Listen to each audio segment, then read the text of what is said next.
Moments with God, a time of reflection for every day. July 15th, Fervent Love. For this cause was the gospel preached also to them that are dead, that they might be judged according to men in the flesh, but live according to God in the Spirit. 1 Peter 4:6. It was a young couple in which every time the husband spoke about his wife, he did not say many nice things. He always emphasized and highlighted her flaws.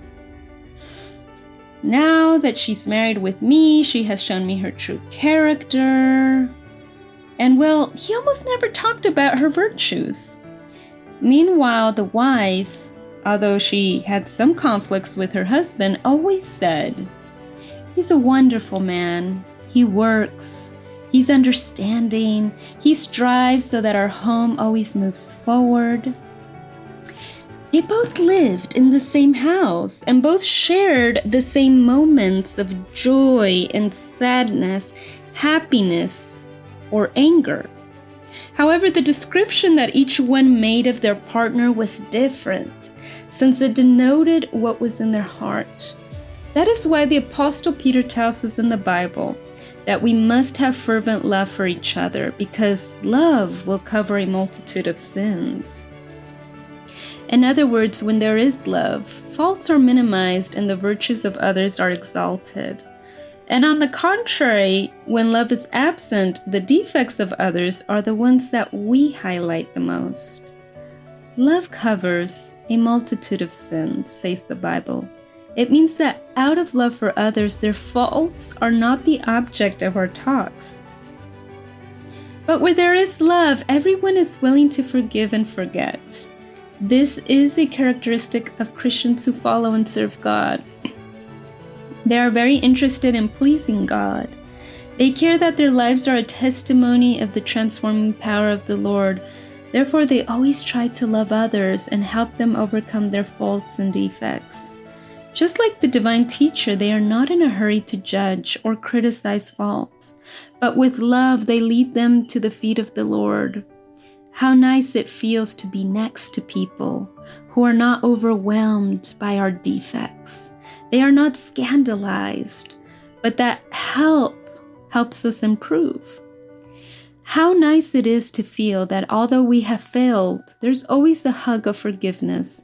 There's always joy that is shared from the heart. And this is only possible when Christians walk in communion with the Lord, and every day we learn from our Master. You must represent Christ before the world. You must show the world that you have great hope and immortality. You must drink of the waters of salvation. You must make the heavenly angels be in these qualities in your abode. You must make Christ dwell there. But again and again, we are the opposite of these qualities.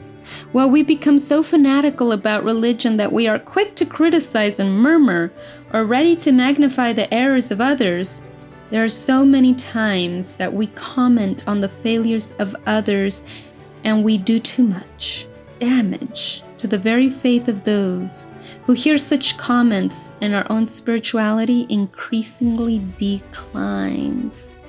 The point is that in the absence of love for other people, we ourselves are empty, and our Christianity that we profess is nothing more than an appearance of piety.